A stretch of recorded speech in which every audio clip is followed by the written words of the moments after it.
Impôts et justice sociale, le podcast francophone du réseau Tax Justice Network. Bienvenue à Impôts et justice sociale, le podcast qui vous parle en français de la justice fiscale en Afrique et dans le monde. Je m'appelle Idriss Lynch. À la une ce mois.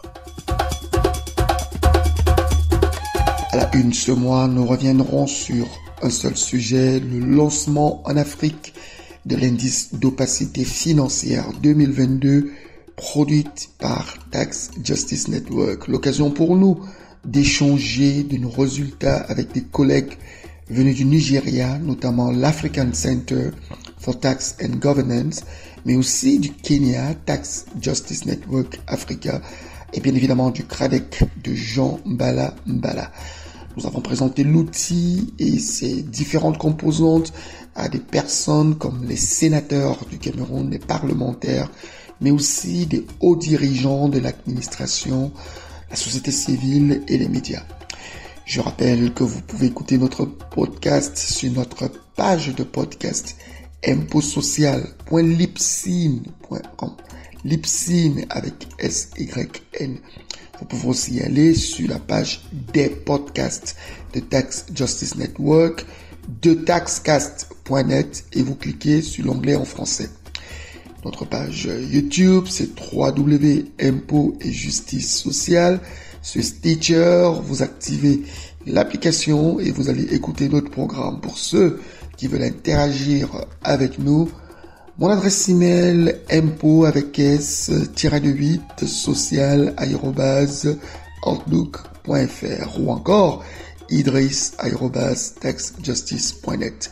La page Facebook Impôts et justice sociale et la page Twitter #impôts social. Voilà pour la une. À tout de suite pour les détails.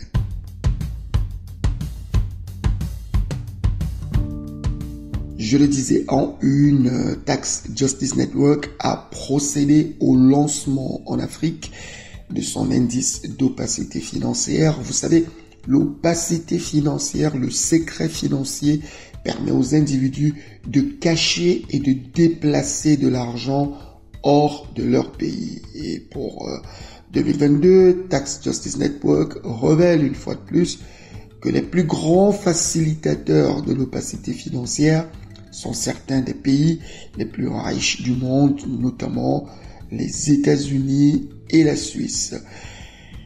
L'indice est sorti dans la période où les ministres africains des Finances, de la Planification et du Développement économique ont adopté une résolution qui invite les Nations Unies à débuter des négociations sur une convention internationale en matière fiscale. Je rappelle qu'un draft a été proposé déjà par nos partenaires d'Eurodat. Nous en avons discuté lors d'une précédente édition. Ce que nous retenons de l'indice cette année, c'est que tous les 18 pays africains qui ont été évalués, à l'exception évidemment de 4, notamment le Rwanda, l'Afrique du Sud, les Seychelles et le Ghana, ont fait des progrès dans l'amélioration de la transparence financière au sein de leur juridiction. Aucun des pays de la région, il faut le dire, ne figure dans le top 30 des fournisseurs d'opacité financière dans le monde. Au contraire, plusieurs pays comme le Kenya et le Nigeria figurent dans le top 20 de ceux qui ont amélioré leurs lois contre l'utilisation des pratiques financières opaques au profit des non-résidents.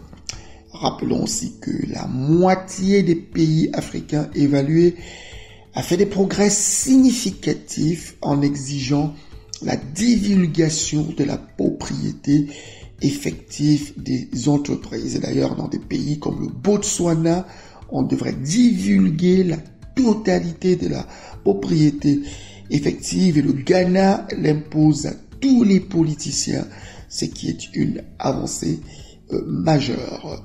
Commentons cet indice sur l'Afrique. Alvin Mosioma, directeur exécutif de Tax Justice Network Africa, a dit ceci, je cite, Tax Justice Network Africa réitère son soutien à l'appel lancé par les gouvernements africains en faveur d'une convention fiscale qui soutienne une organisation internationale. En effet, une telle organisation est nécessaire pour permettre aux pays africains de pratiquer et de participer aux discussions mondiales sur la fiscalité sur un pied d'égalité avec les autres. Alex Copham, directeur général de Tax Justice Network, a dit pour sa part que l'architecture fiscale internationale actuelle est un désastre. Elle engendre directement des inégalités inutiles entre les pays et à l'intérieur des pays, privant chacun de la chance d'avoir une vie meilleure. Alex Copham estime que les pays à faible revenu perdent de loin la plus grande part de leurs recettes fiscales. Évidemment, quand on compare ce que l'Afrique perd par rapport à ce qu'elle mobilise, par rapport à son PIB, le continent est celui qui souffre le plus. Et Alex Copham conclut en disant que l'équivalent de près de la moitié des budgets des pays africains en matière de santé sont volés dans le cadre de la fuite de l'impôt des multinationales. Enfin, un partenaire qui s'est exprimé, c'est Jean Bala. Il estime, en tant qu'acteur de la société civile, être satisfait des progrès de son pays, le Cameroun. Mais il est aussi inquiet par des questions de transparence en ce qui concerne les entités juridiques. Et il invite les autorités à être plus vigilantes compte tenu de l'évolution, notamment de la Chine, qui dans l'indice d'opacité financière est passé de la 25e place à la 11e place, ce qui signifie que son ranking s'est dégradé significativement. Voilà un peu pour la présentation de cet indice sous le prisme de l'Afrique. Nous reviendrons dessus lors des éditions suivantes en expliquant beaucoup plus dans le détail, notamment les ABC de la justice fiscale. Nous allons aussi parler certainement du lancement de la transparence de l'OCDE, notamment par rapport aux taxes africaines, et nous allons décortiquer cela sous le prisme de notre propre outil à nous. Voilà un peu, c'était ça pour débuter ce programme. J'ai été un peu long, mais il fallait que je partage avec vous le sentiment. J'en ai écouté tout à l'heure, c'est que les partenaires nous ont donné comme sentiment à la suite de la présentation de l'indice d'opacité financière à Kribi au Cameroun.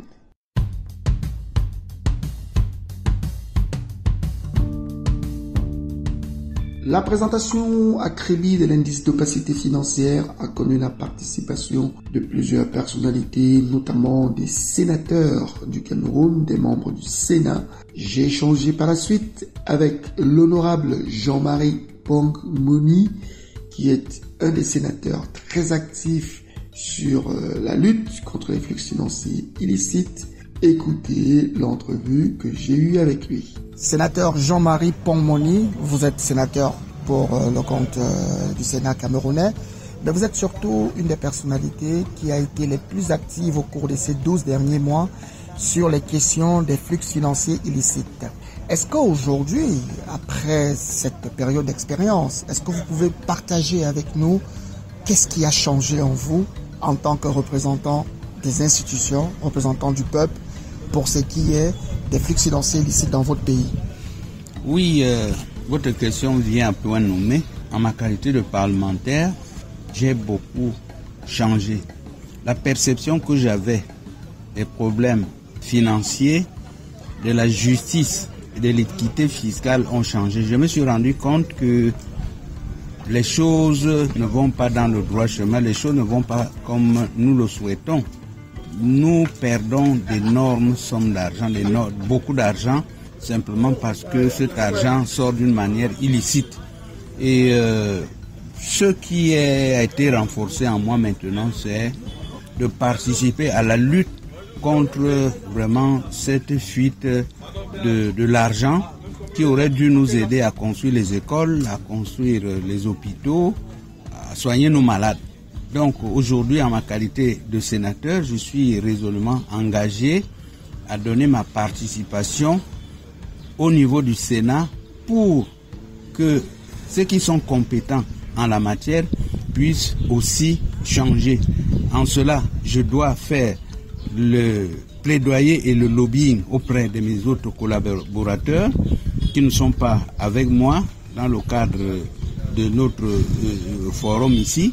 Je dois également saisir les membres du gouvernement concernés à travers mes questions orales. Et ce ne seront pas seulement les questions orales, mais ce seront des questions écrites. Puis nous allons organiser une sorte de plateforme avec la société civile pour qu'ensemble nous puissions faire pression pour que les choses puissent bouger. Parce que si notre pays sont pauvres, si nous avons tous les problèmes que nous connaissons aujourd'hui, c'est parce que l'argent n'est pas utilisé à bonne fin. L'argent prend des voies qui ne sont pas les bonnes voies. Il y a beaucoup d'irrégularités dans cela et je pense que ma contribution, elle est ferme, elle est engagée. Je vais lutter, mais je vais chercher des voies et moyens. Je vais m'entourer de mes collègues, mes collaborateurs pour qu'ensemble, qu'il y ait un changement dans notre pays pour que notre pays ne fasse plus l'objet de ceux qui veulent brader notre économie, laissant les gens très pauvres pendant que eux ils s'enrichissent. D'accord, mais après, pour mener cette bataille, malheureusement, c'est un domaine où les entreprises multinationales fraudeuses sont très outillées. Au niveau du Parlement, est-ce que vous pensez que les outils que vous avez partagés, acquis en échangeant avec le réseau pour la justice fiscale, Tax Justice Network, est-ce que ces outils ont éclairé un peu plus vos compétences en matière aujourd'hui de discussion sur, par exemple, le débat public en matière d'impôts, en matière de finances publiques? Non, vous savez, en même temps, nous sommes venus ici pour apprendre et nous avons beaucoup appris et les outils qui nous ont été présentés aujourd'hui, ces outils vont véritablement nous aider. Ces outils nous ont outillés pour que le combat que nous allons mener, que ce combat se repose sur des arguments concrets et c'est ce que nous allons faire. Donc, nous avons suivi un certain nombre d'exposés ici et je vous avoue que nous sommes outillés.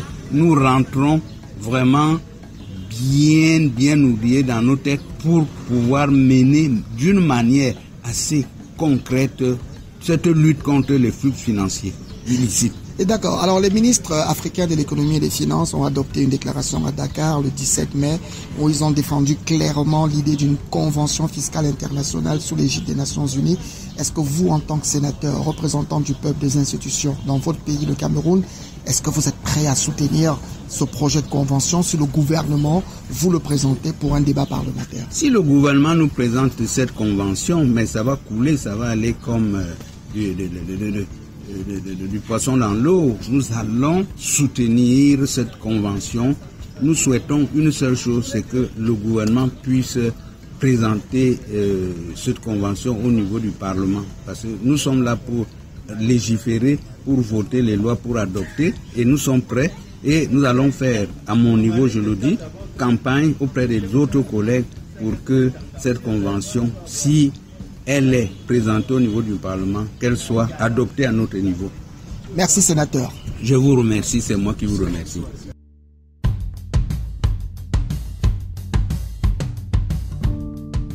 Jean Balambala est un expert que vous reconnaissez et que vous connaissez déjà. Il est celui qui nous a permis de faire le lancement en Afrique de cet indice d'opacité financière. Écoutez l'entretien que j'ai eu avec lui. Il nous a fait son débriefing après avoir écouté la présentation de l'outil. Oui, Jean Bala, vous êtes un expert permanent du podcast francophone de Tax Justice Network sur la justice fiscale et la justice sociale.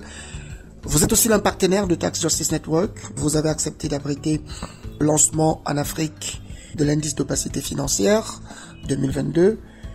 Déjà, quel est votre sentiment d'avoir participé à ces travaux-là? Oui, je dirais déjà que c'est un sentiment de fierté d'avoir abrité le lancement au niveau africain de ce rapport 2022 sur l'indice d'opacité financière au Cameroun, à Kribi, lors d'une activité que nous avons organisée. Et par la suite, je dirais aussi que c'est une satisfaction pour nous parce que on s'est rendu compte que l'indice d'opacité financière est un complément de l'indice de la perception de la corruption au niveau national. Et comme je le disais déjà en ce moment-là, pour nous, le fait que le Cameroun ne soit pas parmi les 10 premiers classés comme ceux des pays ou celles des institutions qui, disons que développent des services d'opacité financière est déjà quelque chose d'un point positif par rapport au travail que nous faisons au niveau national.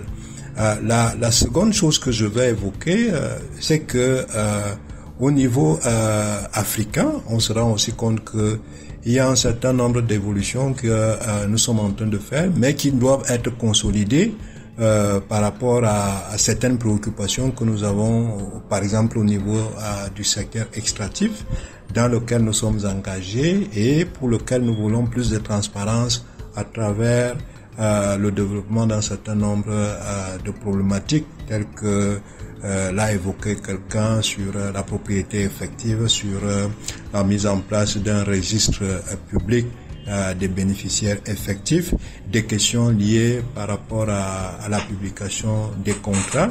Et nous le vivons en ce moment quand on regarde l'actualité nationale qui tourne autour d'un certain nombre de problématiques. Glencore, au niveau national, les conventions signées avec Sinosteel, cela nous préoccupe et nous pensons que le gouvernement doit pouvoir faire encore des efforts pour améliorer la transparence sur ces questions. Justement, on a discuté avec les parlementaires sur cette question de contrats miniers, en prenant l'exemple de Sinosteel, qui finalement, les parlementaires ont poussé le gouvernement à publier un contrat. De ce point de vue, le Cameroun dans l'indice a plutôt réalisé de bons points, parce que le code de transparence et de bonne gouvernance, notamment, permet de publier les contrats miniers, qui sont un indicateur évalué. Mais dans le même temps, dans la pratique, très peu de contrats sont publiés, très peu de titres miniers sont publiés. Alors, du point de vue du CRADEC, et compte tenu de ce que l'indice nous apprend, quels peuvent être les next steps en termes d'action de plaidoyer? Comme je l'ai évoqué, l'environnement juridique a évolué au niveau national. Nous parlons du code minier, mais il faut que ce code minier soit publié. Donc, le next step, à cet égard pour nous, c'est que le code minier doit avoir à la suite son texte d'application. Ça, c'est la première chose. La deuxième chose, et comme je le dis, nous avons une loi, un code qui encadre aujourd'hui la transparence et la bonne gouvernance dans la gestion des finances publiques au Cameroun. Là aussi, c'est une avancée remarquable du point de vue juridique, mais il faudrait qu'on aille plus loin par la publication d'un décret d'application de ce code aussi. Donc nous pensons qu'il y a des éléments qui existent, qui sont des acquis, mais qui doivent être complétés par des dispositions réglementaires appropriées. Donc pour nous, nous allons continuer à travailler sur ces questions-là, à faire des plaidoyers, à discuter avec les parlementaires, qui seront d'ailleurs en session ordinaire dès le mois de juin, ce 7 juin, et à cet égard, c'est des sujets sur lesquels nous allons poser sur la table dans le cadre de la préparation du débat d'orientation budgétaire avec les parlementaires. Nous avons effectivement pu voir que les parlementaires sont très intéressés par l'indice d'opacité financière. Un dernier point, vous avez parlé de Glencore. On a découvert que Glencore avoue avoir corrompu pour près de 7 milliards de francs CFA au Cameroun afin de pouvoir obtenir des prix du pétrole qui étaient en deçà de ceux du marché. Lorsque nous apprenons ce type de nouvelles et on se rend compte que le Cameroun traîne encore à s'arrimer complètement aux standards internationaux de reporting en matière fiscale, aujourd'hui, quel est l'état des discussions? Le Cameroun a déposé l'instrument d'accord multilatéral. Quelles sont les prochaines étapes? La société civile se satisfait-elle? Jusqu'où veut-elle pousser le gouvernement? Oui, disons que le Cameroun est partie prenante de l'accord international sur les échanges, je dirais, multilatéraux en matière de fiscalité. Mais en réalité, il faut encore aller plus loin. Il faut encore aller plus loin parce que, vous le savez très bien, le Cameroun n'a pas encore adhéré à cet instrument, la norme qui veut les échanges automatiques d'informations en matière fiscale. Il faudrait que cela soit poussé davantage. Et pour nous, je crois que le problème de la fiscalité au niveau international, il est un problème global. Et nous adhérons et nous poussons effectivement que le Cameroun, qui s'est joint certainement au ministre des Finances africain à Dakar récemment, et que on pousse très largement sur la proposition d'avoir une convention sous l'égide des Nations Unies sur la fiscalité internationale. Et à cet égard, nous pensons que les débats peuvent être, j'allais dire, animés du point de vue universel, avec le principe une voix, un vote, et au niveau des Nations Unies, au lieu que ce soit, j'allais dire, dirigé par le G7 à travers l'OCDE. En tout cas, merci Jean Bala. Nous serons certainement encore aux côtés du CRADEC lorsque viendra les dialogues citoyens. Nous reparlerons de tout ça, la propriété effective, le reporting public par pays, l'accord fiscal international. Merci d'avoir participé au podcast de Tax Justice Network. Merci beaucoup, Idriss.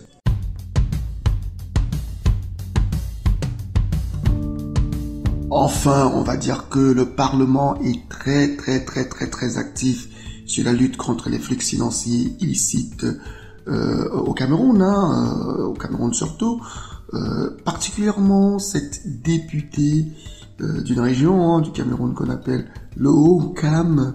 Elle porte l'étendard du mouvement parlementaire anti-flux financiers illicites. Écoutez ses remarques à la suite notamment de la présentation qui avait été faite par Moran Alvi, directrice par intérim de l'indice d'opacité financière 2022 et qui certainement a fait un travail très important. Nous n'allons plus revenir sur les causes des flux financiers illicites, mais nous notons cependant que l'indice de l'opacité financière sur laquelle nous venons d'échanger est entretenu par certains pays du G7 et les États-Unis d'Amérique. Nous retenons que, comme plusieurs autres pays africains, le Cameroun se retrouve dans la mauvaise marmite. Les résultats et les conséquences sur les flux financiers illicites se faisant ressentir négativement sur notre économie nationale. Le cadre juridique doit être pris en compte, comme a dit Eva tout à l'heure. Nous en sommes conscients. Mais seuls nos efforts conjugués, nos réflexions mises ensemble nous amèneront à faire de bonnes propositions de loi. D'où notre présence toujours aux côtés des autres acteurs que sont les OSC, les médias et autres.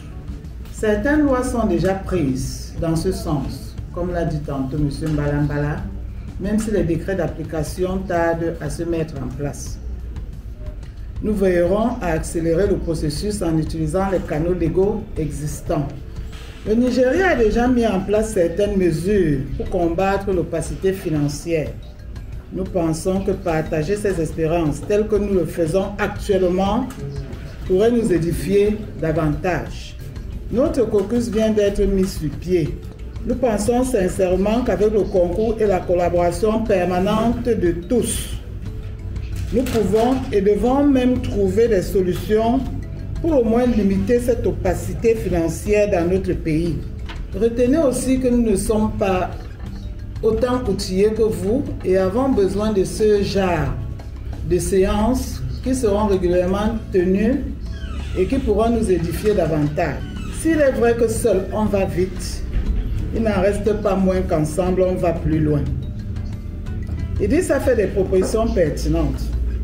Nous comptons bien déjà nous rapprocher de lui à la fin de cette session parce que la séance de questions orales a déjà été ouverte ce jour à l'Assemblée pour recueillir certains besoins nationaux qui seront portés au niveau des différents membres du gouvernement afin qu'ensemble on essaye déjà de trouver les premières solutions aux différents problèmes qui sont posés.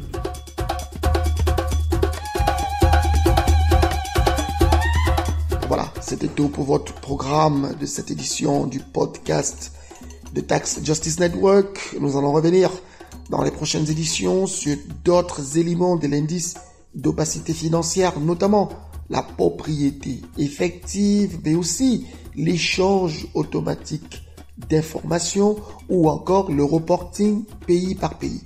En attendant, vous pouvez écouter notre podcast sur notre page de podcast impotsocial.lipsyn.com. Lipsyn avec S-Y-N à la fin. Vous pouvez aussi aller sur la page des podcasts de Tax Justice Network, de taxcast.net et vous cliquez sur l'onglet en français. Et pour ceux qui ont l'application Stitcher, recherchez votre programme. Vous pouvez aussi aller sur notre page YouTube www.impotetjusticesociale.com. Et pour ceux qui veulent interagir avec nous, notre page Twitter, #ImpoSocial, notre page Facebook, Impôt et Justice Sociale. Et vous pouvez nous écrire à l'adresse email impôt avec s-8 social@outlook.fr ou encore idris@taxjustice.net. Voilà, c'était tout pour votre programme. Au revoir et portez-vous bien.